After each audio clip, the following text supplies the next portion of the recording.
Welcome back, everyone. Thank you for sticking around for through those commercial breaks. And we are joined by today's guest, Samson Mow. Samson, thank you so much for taking the time to chat with us. How are you doing today? I'm good. Thanks for having me on the show. Of course. And for those who, I don't know, live under a rock, who maybe aren't as well versed in the Bitcoin space, Samson, on top of being credited with being, I would call the father of volcano bonds, has most recently made waves by changing and starting, I think, one of the coolest jobs ever as a nation state orange pillar. How's the transition been? I'll start there. So I guess I thought I might free up some time after Blockstream, but it's actually been even more hectic even after I stepped away. But yeah, like I decided to focus more on Infinite Fleet, my game, and also on nation state orange pilling. And I felt I wasn't able to allocate enough time to Blockstream based on the current situation, but it seems like there's never enough time.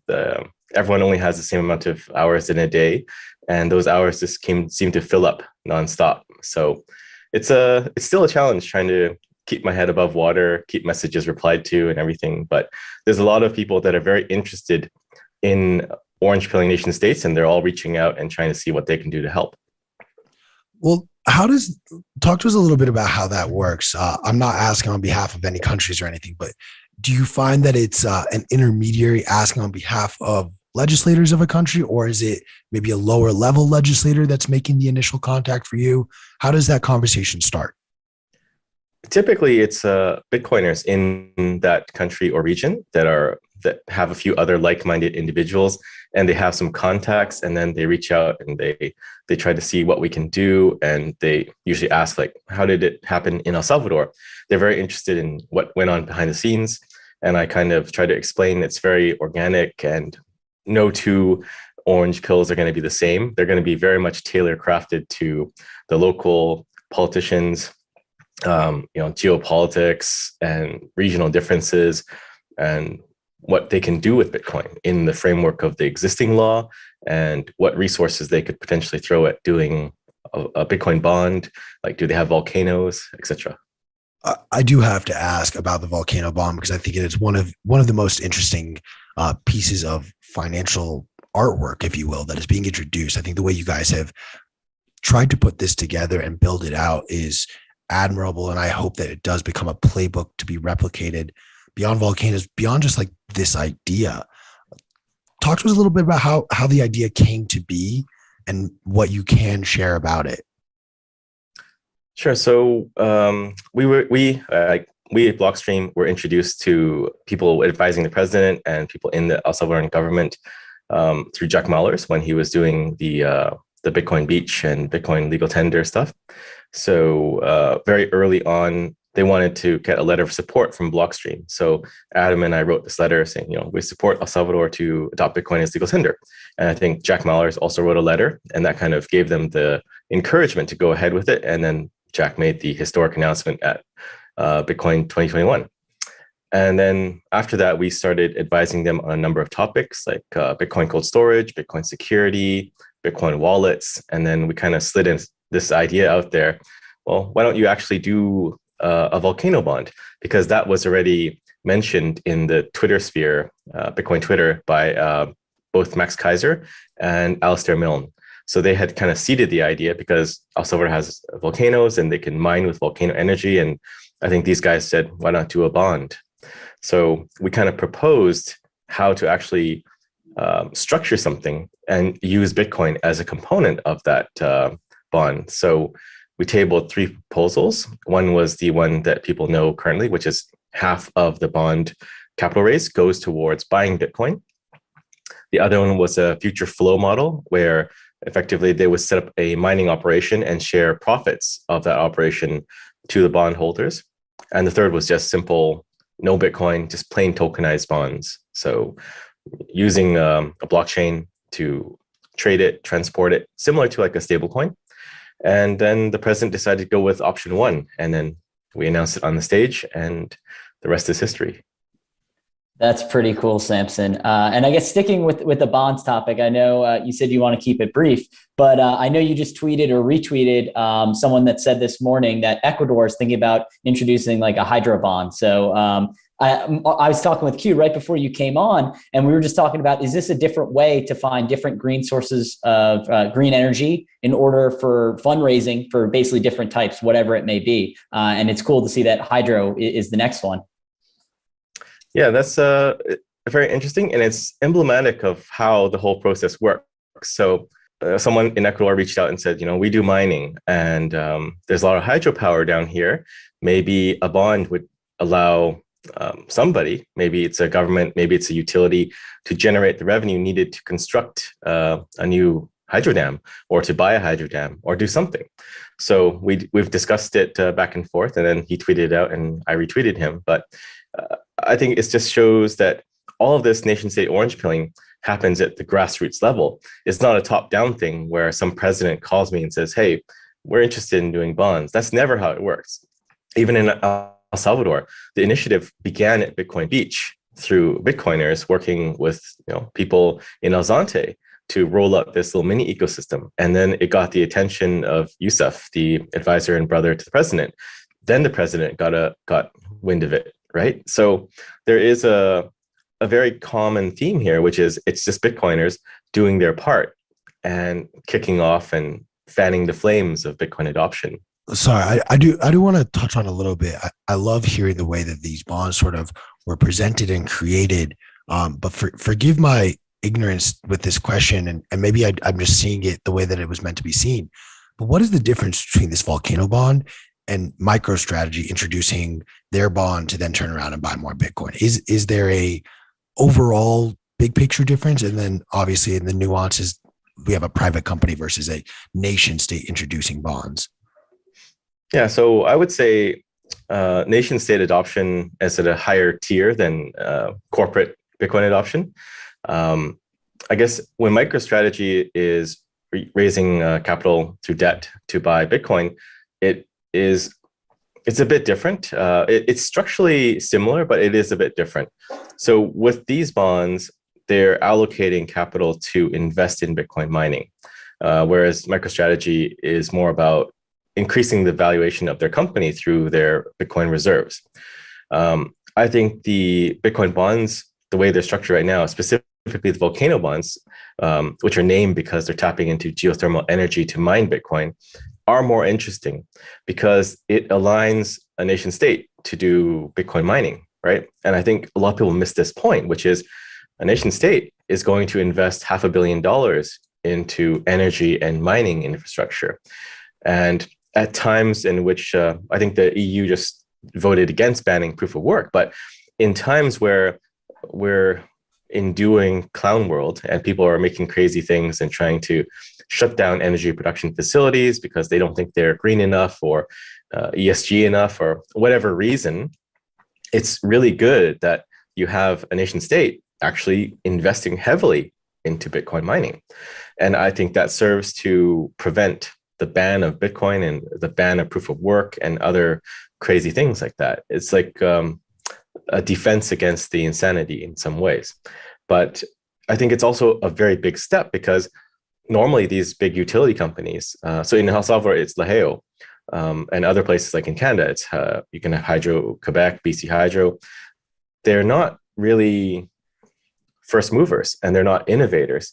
So the difficulty to get someone like, let's say Hydro-Quebec, they're sitting on massive hydropower reserves to do Bitcoin mining, I would say is almost impossible. It's very politicized and it's very bureaucratic and they're not very nimble. But you can have the geothermal utility in El Salvador start mining Bitcoin. And I think that might kick off more power companies doing that.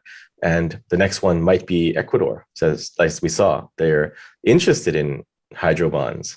So the idea is starting to take hold. The little seed that was planted is starting to grow.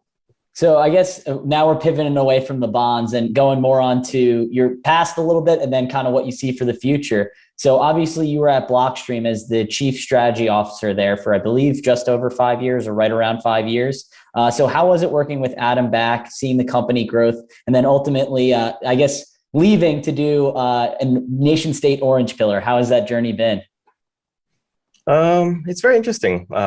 When I joined Blockstream, it was after I was at BTC China. So I guess the route I've traveled is running an exchange, a mining pool, and then trying to work on the next important thing. And at the time, I was very sure, and I think I was right. The next important thing was Bitcoin infrastructure, because coming out of the Bitcoin scaling wars, the block size wars, whatever you want to call it, it was apparent that there are many attack vectors on Bitcoin. There's a lot of ways that you can try to co-opt the system to take it over. And one of those major things was the decentralization of mining. With the overconcentration in China and with just a few companies, it is a little bit dangerous, right? And that was the prong of the attack, which was Bitmain leading the charge, saying, we're going to change the block size, and there's nothing you can do about it because we're the biggest miner, and we produce the ASICs, and we have the mining pools, and et cetera, et cetera. So at least with Blockstream, I think we started the exodus of hash rate decentralization. So we were one of the first to actually set up in North America at scale, in Quebec, and then in Georgia in the US.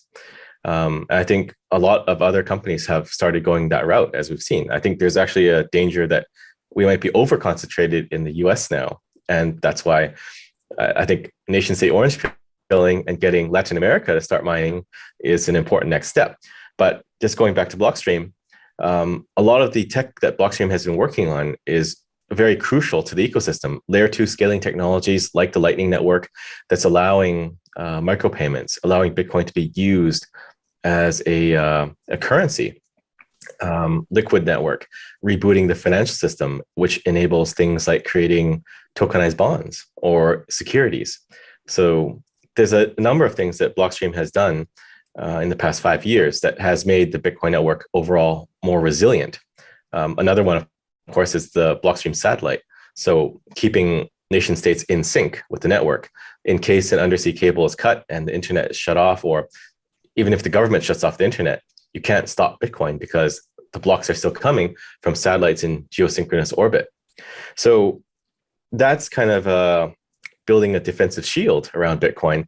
And now I think is the time to go on the offense a bit and orange pill the nation states, because now I think Bitcoin is more robust, the network is more secure and in a better place.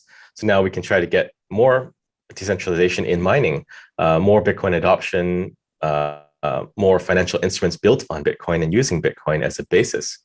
I'm trying to figure out the most careful and respectful way to phrase my next question. But what I'd like to understand or know from you is, what are some criteria you are looking for in countries that you want to go after?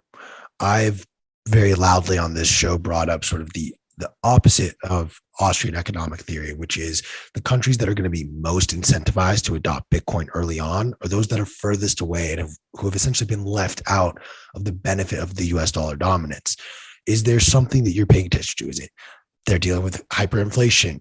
They have a certain number of miners or hash rate exposure. Is there any factor at all? Or is it just, hey, if you're open to hearing me talk, I'm open to talking to you? I would say it's the latter. If you're open to talk, I'm willing to talk. I've had criticism and critics say, why are you helping nation states get Bitcoin? They shouldn't get Bitcoin.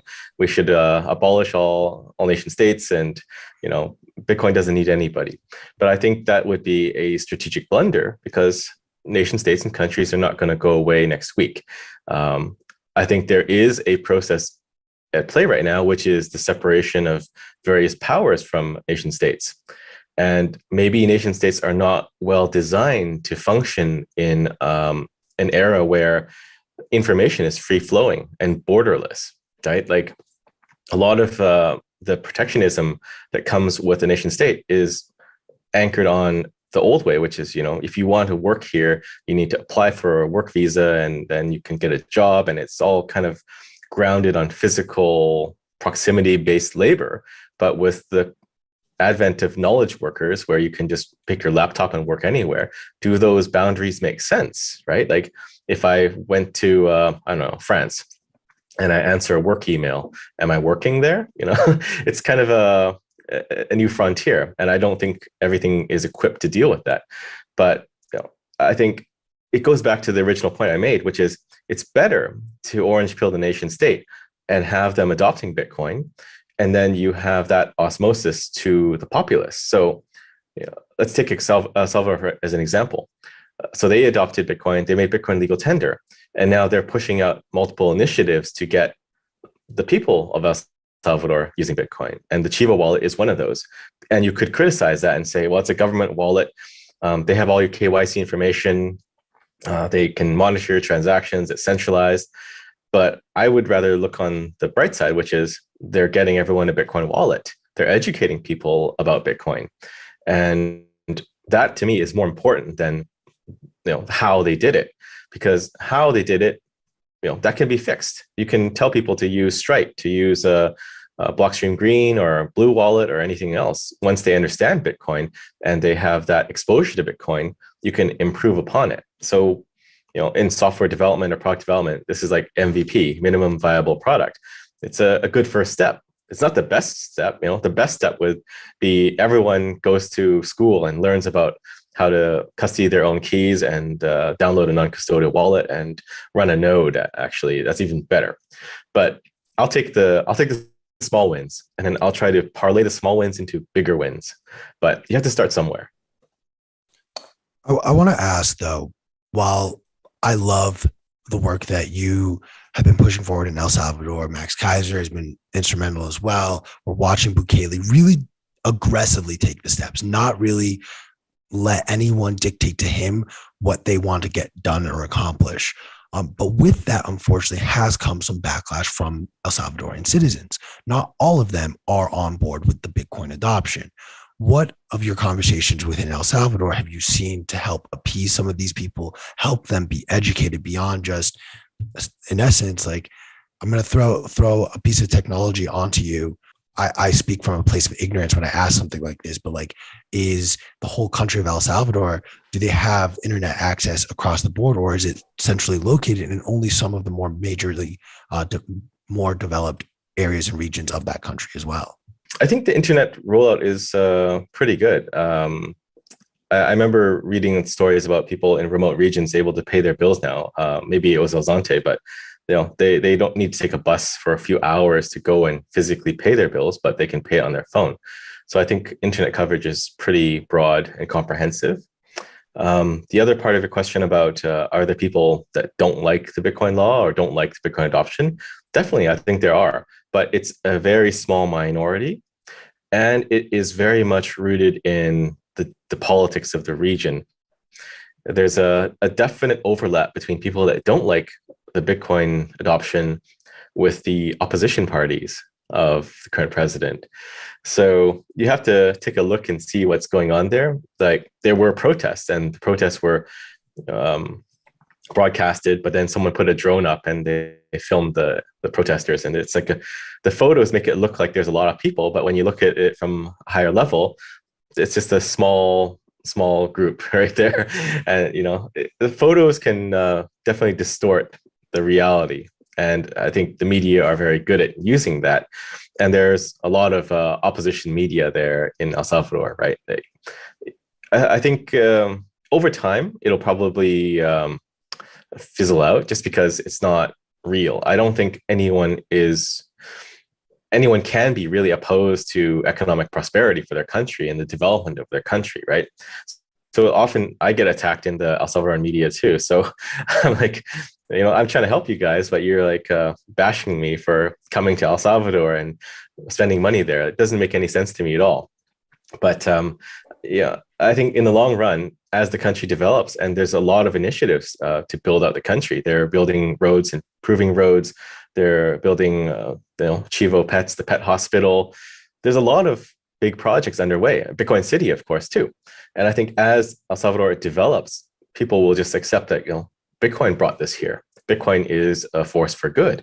Economic prosperity is a good thing. My children can go to a good school now and they have a good future. And I don't think anyone can be against that.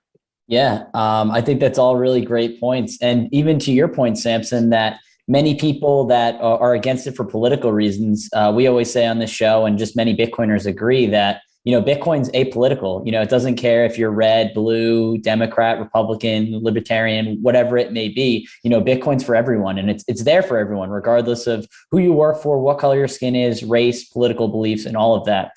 With that being said, so I guess I know Q and I have not had a chance to go to El Salvador yet. That's definitely on our bucket list. Hopefully before the end of the year. But I guess how quickly have you seen? Obviously, Bitcoin is very volatile in terms of its ups and downs, and wealth can change in an instant. For the better or the worse when these things happen. How have you seen, being at El Salvador, the wealth of Bitcoin adoption help them and grow? And what kind of growth have you seen? Would you call it exponential as well, or has it been very volatile? Sorry, your question was about Bitcoin adoption? I meant just like the benefits that the people are seeing there. So has in terms of the adoption and the benefits that they've reaped in El Salvador themselves. I think it's still early. Adoption is not as high as I think it should be. And that probably has to do with the rollout of Chivo and the hiccups they had along the way. So the first trip I went, a lot of merchants they had a QR code, and then they said, well, actually, we don't accept Chivo payments right now because there's problems with the app, right? And we all know that there were problems. But I think now it's getting to a much better place. Lightning payments work now. So I think they just have to do another push and touch base with all the merchants again and say, it works now. You can try it. But it's going to be a gradual process, I think. But I believe that Chivo was the right move, just so that people can convert Bitcoin to dollars instantly when they take a payment, because their costs are in dollars, and then they don't need to deal with the volatility. So, no matter our beliefs on the fiat money, it still has a practical purpose in this day and age, and you can't disregard it and just say everyone accept Bitcoin right now or else, right? It has to be a gradual change and organic adoption.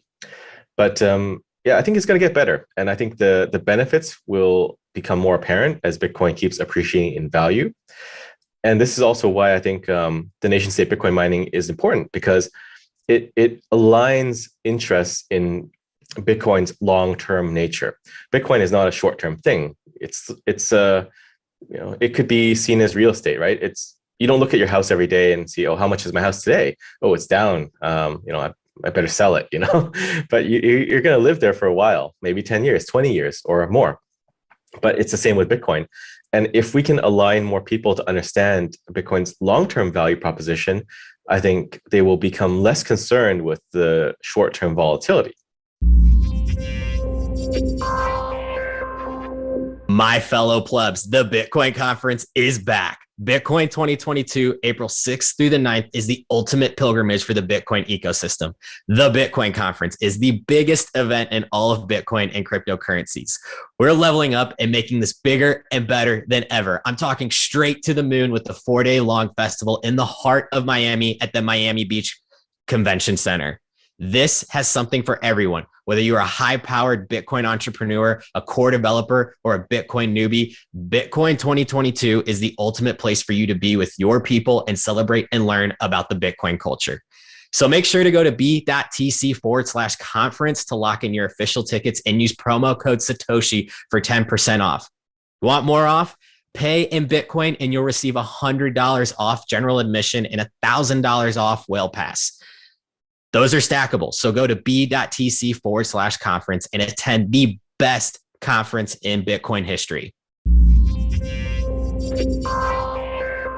There's an old saying in financial markets, it's not about timing the market, but rather time in the market. It's not about timing your Bitcoin buy. It's about having it for as long as possible and maintaining and holding your own coins. I think that is one of the most important things, Samson, that you're discussing here. It's this next iteration of Bitcoin is what El Salvadorians are being taught. They were introduced to Bitcoin. They were introduced to the Lightning Network. Jack Mallers did God's work by helping everyone get Strike, by making sure Strike worked in El Salvador. But now, if it's not in your custodial wallet, it is not your coin ultimately. And so this is sort of that next iteration. I want to go, what does that next step look like? say Chivo works out or whatever wallet system works out, El Salvador has an adoption rate that you're seeing as more acceptable or more palatable. What is the next iteration of educating El Salvador's now that we have people, a majority of people with wallets and their own coins on their wallets? Yeah, that's an interesting question, Q. So I'm not sure where it's going to come from. If it's going to come from a top-down approach from the government or from a bottom-up grassroots movement. But I think the next step is educating people to take custody of their Bitcoin. And maybe it's not that high of a priority right now because adoption and usage of Bitcoin is still not that high. But once it reaches a certain threshold, let's say a few million people have a couple $100 of Bitcoin in their wallets, then I think it would be definitely worth pushing that initiative and getting them to self-custody, either through a light wallet or a full node, ideally. But I'm not sure where it's going to come from yet, but we'll see. I think it might be more likely that it comes at a grassroots level. Maybe it is just from more Bitcoin companies going to El Salvador, setting up shop and hosting sessions and training people. I do want to give a quick nod and shout out to both Bitcoin Magazine and the Built with Bitcoin Foundation, having helped set up some schools down in El Salvador to help push some of this education forward. You can find articles posted on Bitcoin Magazine about this. Bitcoin Magazine helped donate a boat for some individuals in El Salvador, for a community in El Salvador, to be able to go ahead and transport themselves to and from the school, pay for this boat with Bitcoin in the same way that you would pay a couple dollars or a few cents for access to a bus. So we're watching it happen in real time, and it's really exciting to see. Samson, I want to now, I know that you have a broad list of places that you're talking, and it's very much open. You mentioned at the very beginning that in each iteration of orange pilling a country, it's different. You don't use the same playbook. What happened in El Salvador may not necessarily work in Turkey, and that may not necessarily work in Mexico. I'm just throwing out two different countries because both of those in particular have seen really bad inflation.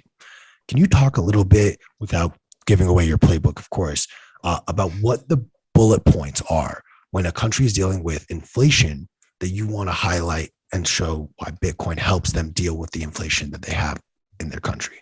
Right. So it's difficult. Like, typically countries suffering inflation have their own fiat currency. And that kind of makes it more difficult for them to adopt Bitcoin. So it's almost like you're trying to convince a shitcoiner, give up your shitcoin and just go with Bitcoin, right? They're going to resist because they have something and they have a central bank that is accustomed to being able to, quote unquote, manage the economy, right?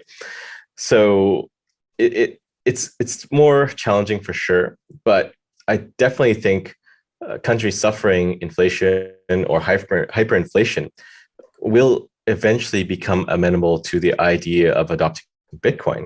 And I say that because I think it's about the people. If the governor of the central bank or the chair of the central bank changes, and you bring in someone that understands Bitcoin, understands technology, I think that is an opportunity. If you're dealing with the old incumbent people that have been there for decades or whatever, it might be a difficult pill for them to swallow, and you have to see. Or things get really bad, and you really go into dollars, the paper currency becoming worthless and just like piling up in the streets. And at that point, I think you just have no choice. Either you do a reset and you repeat the history again, or you go with Bitcoin. And I think in the past, countries would do that. They would just scrap the old currency, make a brand new one, and wait for it to decline again. But now with El Salvador, also with Lugano, Paulo Ardino, he orange pilled the city. And that's also a nice example too. Like, you don't need to orange pill a country. You can also orange pill a city and get de facto legal tender too. But with these two examples, I think you could not ethically say we're going to just redo the currency and issue a new fiat currency to replace the old worthless one. You have to talk about Bitcoin. That discussion is now on the table and it cannot be ignored. So that's how I would see it playing out in that particular scenario. For Mexico, again, it's a a bit of a different playbook again, because you have a Mexican senator pushing for it very aggressively, Senator Indira Kempis. And she's getting people together, starting to formulate a draft for a law, and she's actively orange pilling the president. So, it's a different formula in every place, and maybe it's just going to work itself out. So maybe the arrangements in different places are actually suitable for those different places. So maybe you do need the senator in Mexico because they do have a very strong central bank, and the central bank does not like Bitcoin, right? And you have a group of people there that have been fighting at the central bank. There was a time at which the central bank wanted to close down all Mexican exchanges. So they've had these fights before. So I think you kind of have a resistance group there now. And maybe that is the group that will help us get Bitcoin legal tender in Mexico. So I guess that's the answer. There is a lot of different ways things can play out, and a lot of different strategies that can be employed. I have two questions off of everything you've just said. And I'll start with the first one. And it can be applied to anywhere. It could be applied to Mexico. It could be applied to America. I have reached that point in my life where nothing a politician says, I believe. It doesn't matter who you are, what you say, what you do, what party it is. I don't believe you anymore. Why is it in the Bitcoin community, we seem to be so much more open-minded now to all of these political campaigns that are saying, I'm running under a Bitcoin platform. I'm going to do this with Bitcoin. And yet we've been grifted for generations at this point. Are there different levels of conversations that you're having that makes you feel more confident in some of these? Or do you go in with a healthy bit of skepticism? I would say a bit of both. I'm very much of the same mindset as you, Q, which is, politicians typically will talk to you when they're trying to get elected, and then they disappear. So in Canada, when it's election time, you see a lot of posters and they're making their rounds, and then you don't see them for 4 years. And that's when they try to govern you from afar.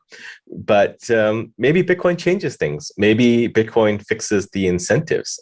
Maybe Bitcoin makes people think more for the long term. Like in the US, you have Senator Cynthia Lummis, right? And she's doing some good work. I think it's a bit of everything. Maybe people see how broken the world is now. They see the fiat system is not going to work, and they really do want to fix something for the future. But it is very difficult because for politicians, it is, they operate on very short time horizons, right? They're working to get reelected. They need to be populist. They need to be supported by a broad base, or else they're not going to get elected. If they go and say very incendiary things and they say, we got to drop this and just go Bitcoin right now, then they can't appeal to that broad base. Like there's their own system they have to work within. And I think from a Bitcoiner point of view, you have to understand that and give them some of their tools, because we are not politicians. We don't play that game. At least I don't play that game, and I don't want to play that game, right? I'd rather just say what I think than to say what people want to hear. But I think there's a way to align all the interests, and Bitcoin is a big part of that, because Bitcoin is going to let a nation state become prosperous. There might be difficult decisions that have to be made, and there's probably going to be some pain along the way. And this is why I have a great deal of respect for President Bukele, because he's getting slammed all the time in the media by his opposition because Bitcoin price is down a little bit right now, right? So he's in the red. But I think in 10, 20 years, he's going to be looked on as a hero. In 100 years, he's going to be a legend, the guy that saved El Salvador from conflict and debt and poverty. So it's really about what game you want to play. Do you want to get reelected as a politician? Do you want to get reelected and just sit there and do nothing? Or do you want to become an important part of history, a figure that people will revere for all time? And I think the incentives for Bitcoin is, let's do that. Let's be the good guy. Let's be the hero. I love that. I think Cynthia Lummis and Bukele are two of the good ones out there fighting the good fight. I do think that there are some other grifters, both in office and not in office. So a healthy bit of skepticism while still being open-minded. I love that approach, Samson. Second question that I have, you touched on a little bit about the city in Switzerland that I'm not going to even try to pronounce, given my voice is such a wreck and a mess. We have El Salvador. We had legislation introduced in the state of Arizona. We had legislation introduced, I believe, by Cynthia or by the mayor of Jackson. And then there is a political governor candidate in Georgia also pushing to introduce Bitcoin as legal tender. We've had conversations about what that could look like legally speaking in America, but talk to us about the differences between just a city adopting it versus a nation state adopting Bitcoin. Right. So in Lugano, it is effectively de facto legal tender. So the government will accept it for all services.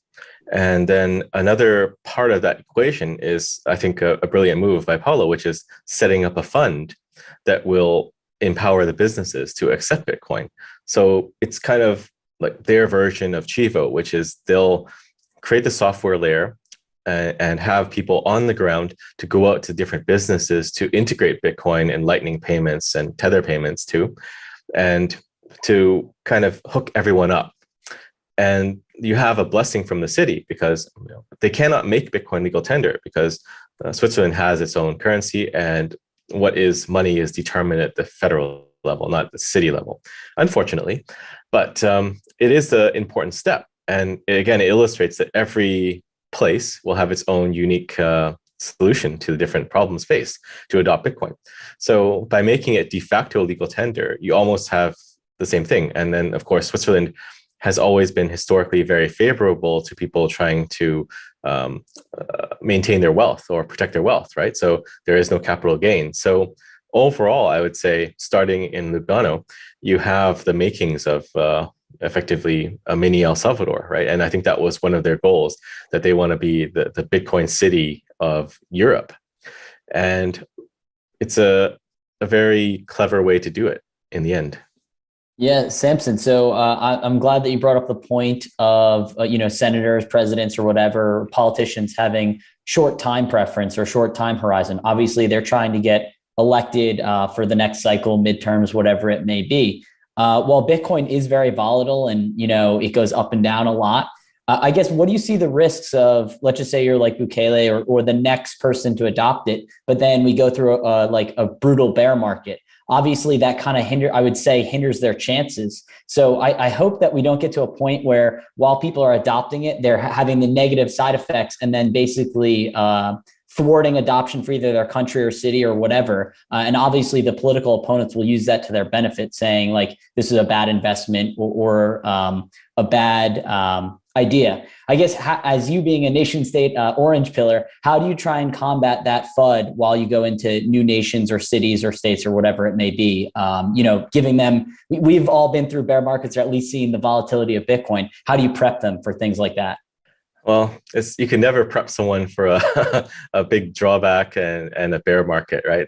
They have to feel it for themselves and they have to survive it, right? In many ways, Bitcoin is survival of the fittest. Either you can take it or you sell, and then the money goes to stronger hands. But this is why I like getting nation states to mine Bitcoin. Buying Bitcoin is good, and buying it as part of a component of a Bitcoin bond is good too. But with the mining operation, they're effectively dollar cost averaging, right? You make that upfront capital investment and you can get Bitcoin over 3 years, 4 years. If you re-up your hardware, then keep going, right? But once you have all the facilities, energy infrastructure in place, you're good to go. And we've done, at Blockstream, they've done a lot of modeling and back testing with Bitcoin mining, because there's always a question in people's mind: is it better to buy Bitcoin or to mine Bitcoin? And the answer is, unfortunately, it depends, right? In a bear market, then it is better to mine Bitcoin. In a bull market, it's better to buy Bitcoin. So by having a little bit of both, right, effectively, they've de-risked their Bitcoin strategy. And they can withstand that volatility, because during the bear market, I think like a nation state doesn't need to shut off their mining operation, right? It's their own power. Like it's different for like you and me. If we go, set up a mining farm somewhere and the price of Bitcoin craters and we're still paying, our fixed cost, our variable cost, then it's going to be painful for us. But for them, it's like, that's our volcano. It's okay. We're going to leave the volcano on and keep mining. And I think this is what will help with Bitcoin adoption in those scenarios, just having that dollar cost averaging. I want to have you maybe touch on a little bit of down this rabbit hole. Is it easier in certain instances to get countries on board with Bitcoin mining first versus legal tender? And what are those?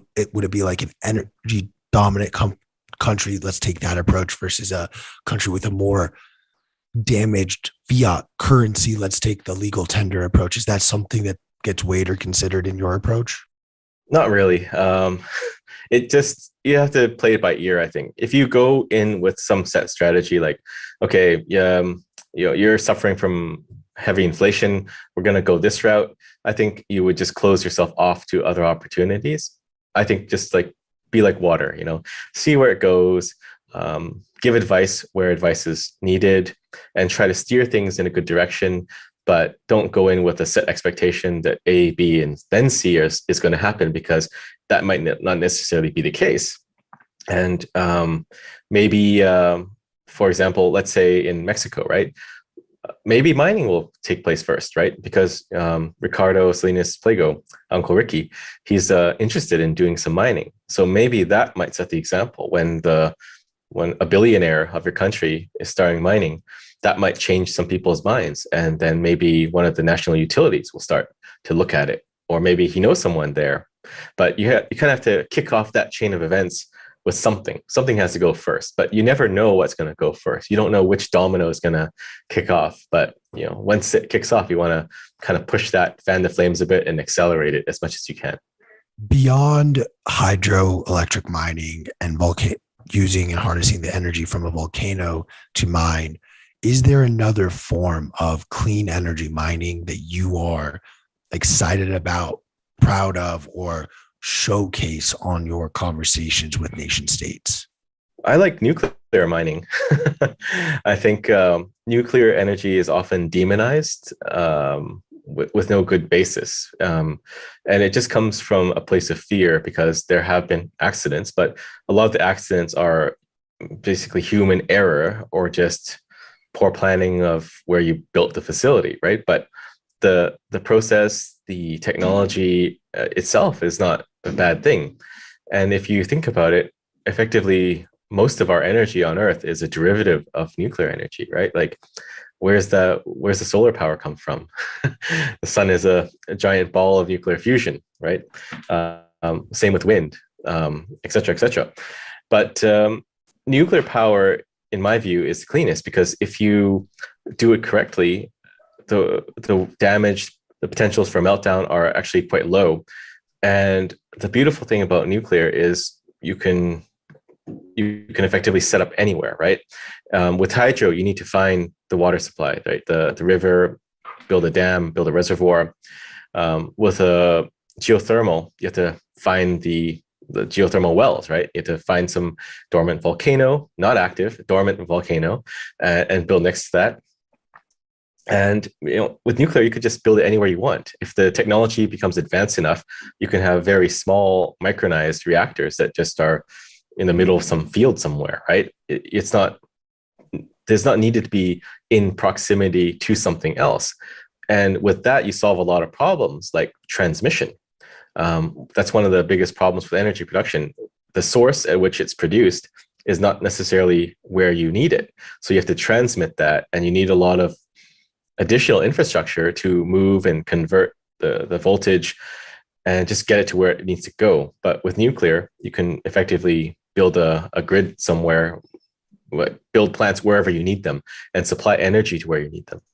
It is unfortunate, because I think both Chris and I were literally chatting, oh my God, yes, thank God, because we are big fans of nuclear, both as far as capitalizing the energy for mining, as well as just, changing our energy grids to capitalize the best energy system invented by or discovered by man.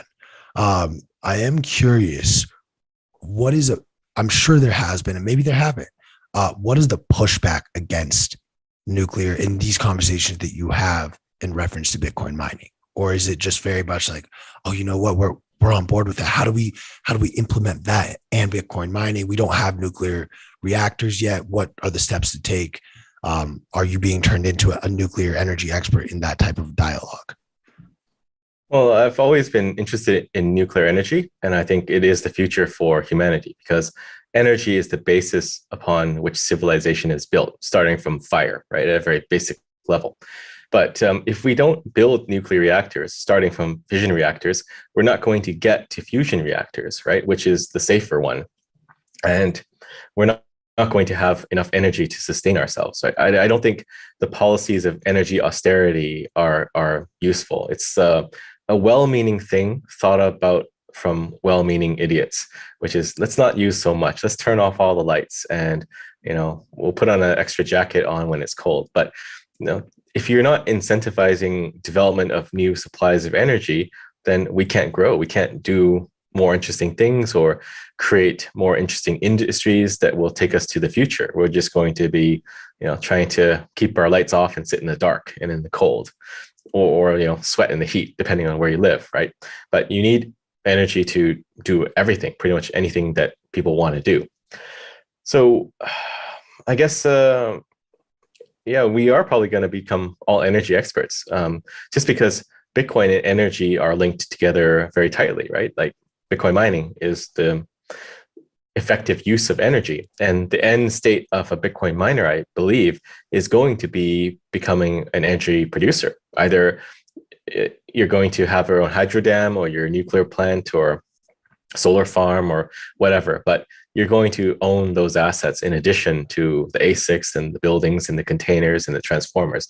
That's the inevitability at the end of the day. Samson, I'm going to selfishly ask, so while you're a nation state orange pillar, I'm curious, just for us being in the US, or I believe maybe you're in Canada, but for us in the US, have you had people reach out, whether from legislation about orange pilling states per se, more than just Senator Loomis, or about incorporating Bitcoin into different state treasuries strategies? I'll say yes. There's some people that have reached out. All right, that's good to know. I won't push you any more on that. Q, if you want to add or ask any more questions. I gotta save it for the Bitcoin conference, right? All right, sounds good. I like that answer even better. I think that'll help us sort of map out the rest of our conversation, because we only have 15 more minutes. Samson, I know you have the craziest schedule of any Bitcoiner in the world, and we need to make sure you're focused and doing the work that we need you to do. I'll start with the Bitcoin conference. We are all going to be very, very excited to hear you speak. We are very excited to hear Bukele speak. But what are you excited for at Bitcoin 22? I'm excited to hear Jordan Peterson speak. I'm a fan of his, and I think he's been going down the rabbit hole very, very rapidly. And I want to hear his spiel. He's always a very good speaker, and I hope one day I can reach his level. If you guys were not aware, Jordan Peterson, yes, that Jordan Peterson is going to be a speaker at Bitcoin 22. In addition to this morning, it was officially announced Anthony Pompliano will be speaking, and Peter Thiel will also be speaking. And of course, our guest right now, Samson Mow. Use code YTMAG, get 10% off your Bitcoin 22 tickets. You know the rules. If you buy it here while we're on live, we're going to make it rain sats in the chat over in YouTube. I do want to take a question from our chat. And Samson, last week we saw Joe Biden introduce this executive order. There were a lot of words in it. My interpretation of it was not that, a CBDC is on the way. We're going to create Bitcoin legislation. My interpretation of it was, like most politicians, hey, we know this is something that's important to our constituents, so we're going to spend a lot of taxpayer dollars to learn about it in the most inefficient way possible. I don't know if you have any thoughts or what your takeaway was from Biden's executive order. So my takeaway was they do want to do a central bank digital currency, CBDC. It was not Bitcoin bullish enough for me. Overall, it was very much about crypto and just a lot of buzzwords thrown in there. I think it would have been a very stronger statement to say, we're looking at Bitcoin adoption, because I don't think a CBDC is the thing for America. America was founded on freedom, and what was the what was the crux of that issue was about taxation, right? And about not paying the British the tax. So it just seems weird that America is not embracing Bitcoin at the level of El Salvador or something else, because Bitcoin is freedom, and money is freedom, and speech is freedom, and you cannot have freedom of speech without freedom of money. So yeah, I don't know. Anytime any country is developing a CBDC, I kind of cringe because they always go about it in the wrong way. I don't think a CBDC would be a bad thing, but you have to do it correctly. You have to make sure that there is privacy built into it and there's no backdoor. But I think the temptation for a backdoor is just too tantalizing for them to give up, right? Like Canada, the Central Bank of Canada, also wanted to do a CBDC. They posted a job description that effectively says, we want it to be private, but not too private. And to me, that's like saying we want it to be money, but not too money, right? Like, it's just, you can't be halfway there and halfway here. It's either money or it's not money. And I think that's why Bitcoin has solved that problem, because Bitcoin is just money. It is apolitical and permissionless. And the privacy, it's coming with layer 2 tech, right? But if the US wanted to do a CBDC, I would say they should look at Mini Mint, Chaumian Mints, and Eric Sirion. I think he's also speaking at the Bitcoin 2022 conference. That's something he's working on. And that would be something you should use for a CBDC if you wanted it, or create your own liquid network, right? And you have confidential transactions built in. But the tech is all there. There's no need to research anything. And there's no way that you guys, the government or the Fed, will come up to the level of blockstream engineering to develop this tech. I'm a little curious, though, what your thought process is on this, because ultimately, human beings are greedy. And once they're giving a little bit of power, they'll take as much of it as they can and take it to lengths that ultimately are detrimental to society. History has shown us this behavior in human beings and in our political leaders and leaders otherwise. Why are we open to any sort of a CBDC? What is the benefit of allowing a central government to have some form of currency rather than separating the financial markets from our states?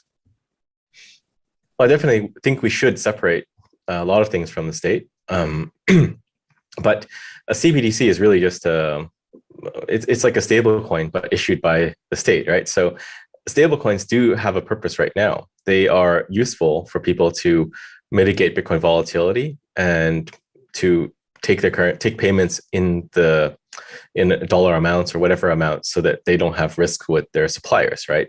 Due to volatility. And I think it'll just be around for some time until we reach that full hyper Bitcoinization state. And I think many of the stablecoin issuers are of the same mindset. So Paulo has said himself, Tether is not going to be around forever, like at least Tether USDT, because eventually we won't need it. But it is a tool right now, just like the Chivo wallet is a tool right now that is useful. And having useful tools is a good thing.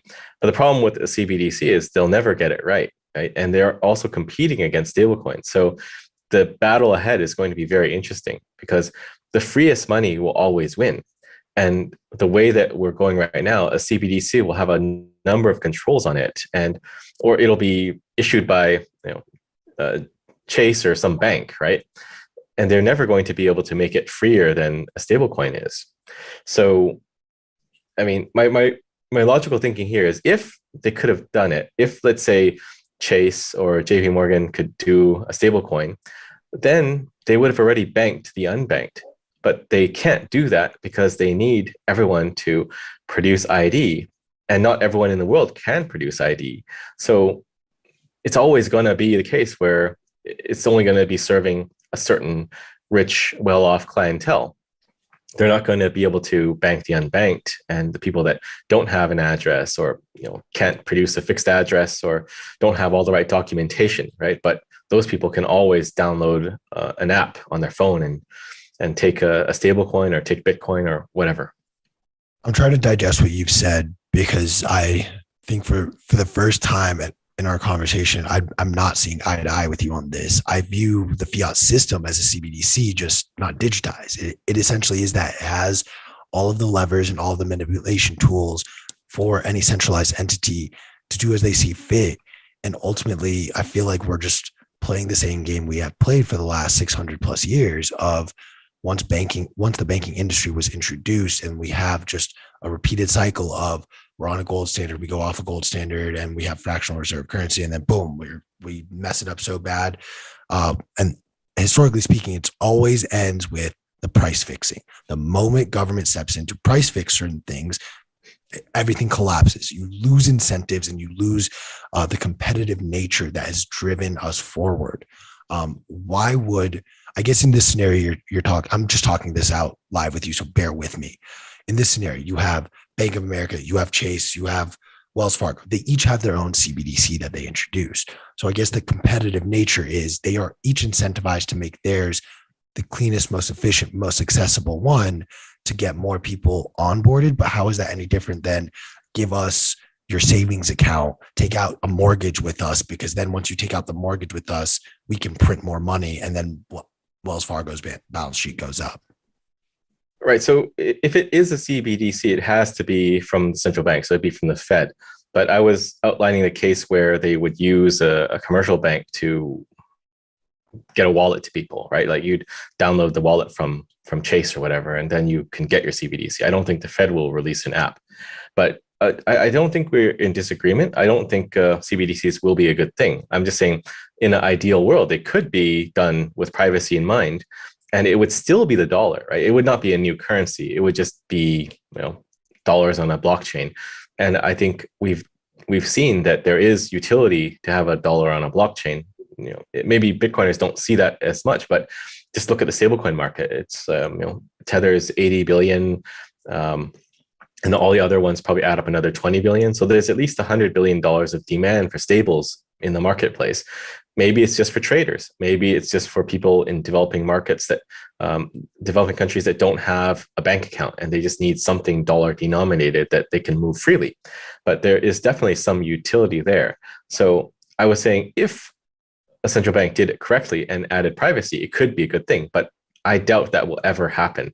It's just going to be the same garbage again and again, because that system cannot dig itself out of a hole. And that's why Bitcoin has to replace it. But until Bitcoin replaces it, there is a place for stablecoins. Maybe not CBDCs, but there is a place for stablecoins. Okay. I think if I digest this a little bit more into the evening, Samson, you've convinced me to see the greener pastures that are there with stablecoins and with some sort of central bank digitized token coin. I do want to ask one last thing. We've seen the Lightning Network really pick up steam. Where do you stand as far as the idea or notion of we need to be using our Bitcoin and transacting it on a regular basis versus we need to be, accumulating, hodling essentially? Yes, thank you. Where is your stance on this? How do you see, which of these do you think stands to benefit Bitcoin more in the short and long term? I think there is both. Hodling helps with making the asset overall appreciate and reduce volatility in some cases. Spending is important too, because if you have a great store of value, but you can't spend it, then you effectively end up with gold. And we don't want to end up like gold. But I don't think we're going to encounter that situation. And, counter to what a lot of Bitcoiners might say, I think Bitcoiners are spending Bitcoin, right? Like when Bitcoiners go to El Salvador, they're spending their Bitcoin. But on Twitter, they might say, yeah, I'm hodling forever. But, I see in the real, on the ground, Bitcoin is spending Bitcoin. So it does happen. And I personally also spend too. Using Bitcoin over Lightning or over Liquid is very easy. And, if you can't spend it, it would just end up not being much better than gold. And also spending helps to distribute to people too. So when you're spending, you're actually creating new Bitcoiners in some way, right? And you might spend it at a pupusa shop in El Salvador, and then maybe they'll give some to their kids as an allowance, but you're kind of spreading the Bitcoin around and distributing it to more and more people when you are spending it. I think people will be more open to spending when we have a full circular economy. And this is something I've been talking about for a number of years, the Bitcoin circular economy, which is earning and then spending Bitcoin, right? Typically, people are going to they're earning fiat dollars and then they go and buy Bitcoin, which adds a number of bottlenecks and friction points, right? You have to go somewhere and buy the Bitcoin. Why do you want to spend it? It's just going to be more work and more annoying. But if I'm getting paid in Bitcoin and I can spend it on groceries, then I would just do that, right? Of course, I'll allocate some to saving, but I won't hesitate to spend because I'm getting streamed Bitcoin through the Lightning Network as pay. So I'll just use that because I need to spend on daily things like food and coffee or whatever. Yeah, Samson, I definitely want to ask you a question. So preventing Bitcoin, obviously it's very different than gold, and many Bitcoiners agree and know about this. But I know that there's kind of been a division in the Bitcoin community itself talking about the adoption of a spot ETF for Bitcoin. There we go. So many Bitcoiners see, oh, this is a good thing because people will take their 401ks or IRAs and put money into that in order to make the price go up and price appreciate. But you and I and Q all know that that's just kind of paper Bitcoin in a sense. Obviously, there's risk for the people that paper Bitcoin, and whether they fractionally reserve it or not or fully back it is a different story. Do you see, while the SEC has been blocking all the spot ETFs that have been put in by numerous companies, do you see this as a good thing, as a bad thing, as indifferent? I guess, what are your thoughts on a spot ETF in the Bitcoin markets for people that want to use either a 401k or an IRA? Well, it's a mixed bag. It's good for Bitcoiners because if a spot ETF was approved, Bitcoin would probably jump to $1 million a coin the next day, just because there's billions and billions of dollars of institutional money that want to buy a spot ETF in the US. You can buy it somewhere else, but they're US focused institutions that will buy a US spot ETF. It's good for Bitcoiners because we can keep stacking at 38K, and that's not a bad thing, right? But I think a spot ETF will be approved once Bitcoin gets to $1 million a coin. It'll just be inevitable. They have to approve it at that point. Volatility will be lower, and they'll be less worried about impacting price based on the regulation. But if they did approve it tomorrow, I wouldn't cry. It'd be a good thing because then Bitcoin would go to the moon. I challenge that, and I say, if Bitcoin's market cap surpasses gold, that is when we get the spot ETF. And I think the number, if I'm remembering it correctly, is something like 500K. I think it's less than that, but somewhere in that realm where I think right now we have about 700, somewhere in the tune of 700 billion market cap. Gold's market cap is 11 trillion. So I'm not going to do math in my head right now. I love doing math, but not today. So someone in the chat do the math, but that is my marker for when we get a Bitcoin ETF. To your point, Samson, absolutely. There's so much money tied up in IRAs from generations of US workers that they're dying and ready to put it into Bitcoin, but they're not able to absorb the tax losses of doing that. So it doesn't mean you own Bitcoin, but for some people, it actually could change their retirement schedule. It could change the way that they're able to approach retirement as a result, regardless of even holding any Bitcoin. If my dad were to say, hey, I took my entire IRA and put it into this ETF to give me full Bitcoin exposure, look, I'm never going to see that Bitcoin, but for his sake, for my mom's sake, that's going to be great for them. They'll be able to retire earlier in a more comfortable way. And that, I think, helps, again, push adoption a step further. If someone who's not a Bitcoiner hears their parents are now invested in Bitcoin in the IRA, you don't think they're going to take the time to go and educate themselves on Bitcoin as well? Exactly. Samson, I think on that very optimistic and positive note, we will wrap things up with you. Please give our audience where can they find you, any socials or anything that you want to be sharing or plugging with them.